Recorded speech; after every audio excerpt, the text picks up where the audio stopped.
The Space Race by Hannah Pang. In the late 1950s, the United States and the Soviet Union became very competitive, and a space race began. Each wanted to be the first to put a man on the moon. This was all going on during the time of the Cold War, when political relations between the United States and the Soviet Union were already difficult.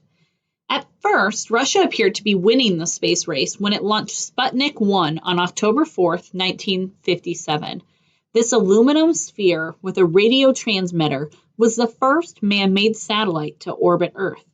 It made America extremely anxious.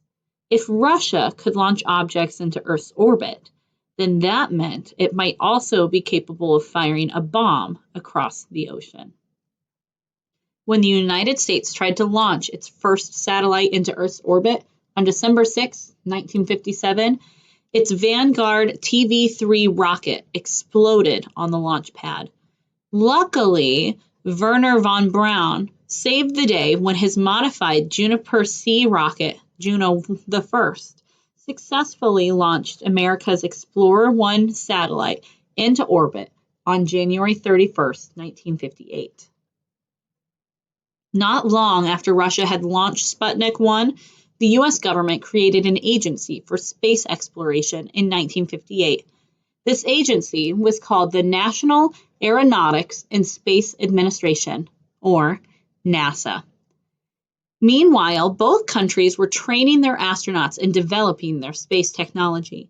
Then, on May 25, 1961, American President John F. Kennedy made a statement. By 1970, the United States would put astronauts into space and on the moon. Sadly, Kennedy never lived to see his dream become a reality, as he was assassinated on November 1963.